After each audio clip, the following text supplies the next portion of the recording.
Hi guys, welcome to our channel. First time మా channel చూస్తున్నట్లయితే please like, share and subscribe. ముందుగా శివరాత్రికి భక్తులందరికీ శుభాకాంక్షలు. భక్తులందరూ కూడా శివరాత్రి రోజున శివాలయంలో సామూహికంగా శివుడికి అభిషేకం చేయడానికి వచ్చారు. చాలా వైభవంగా విశేషంగా శివుడికి అభిషేకం తర్వాత బిల్వార్చన చేశారు. శివుడికి అభిషేక ప్రియుడు కాబట్టి ఆ రోజున ప్రతి ఒక్కరూ కూడా స్వామివారికి అభిషేకం చేశారు. శివుడి అభిషేకం చేయటం వలన మనకు కోరికలు నెరవేరుతాయి. పూర్వకాలంలో శివుడు బ్రహ్మ విష్ణువుకు ఒక పరీక్ష పెట్టాడు. శివలింగానికి ఆది ఏది, అంత్యం ఏది అని విషయాన్ని పరీక్ష పెట్టాడు. అప్పుడు బ్రహ్మ విష్ణువులు ఇద్దరు పై భాగానికి ఒకరు, కింద భాగానికి ఒకరు లింగాకారాన్ని వెతకడానికి వెళ్ళారు. విష్ణువు నాకు ఏమీ అంత్యభాగం కనిపించలేదని చెప్పాడు. కానీ బ్రహ్మ నాకు అంత్యభాగం కనిపించింది అని చెప్పాడు. దానికి సాక్ష్యం అడిగాడు శివుడు.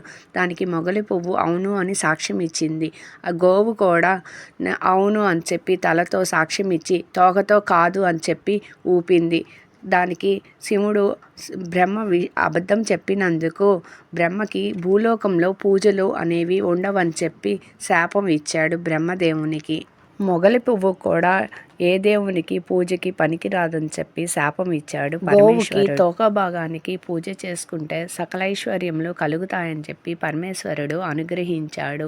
ఈ శివరాత్రి రోజున మనము చాలా విశేషమైన కథ తెలుసుకున్నాం. ఈ శివరాత్రి రోజున మనం అందరము ఆ రాత్రి పూట జాగారము ఉండి ఉదయాన్నే లేచి స్వామివారికి అభిషేకం చేసుకొని స్వామివారిని అర్చించుకుంటే సకలైశ్వర్యాలు కలుగుతాయి. ఓం నమః శివాయ.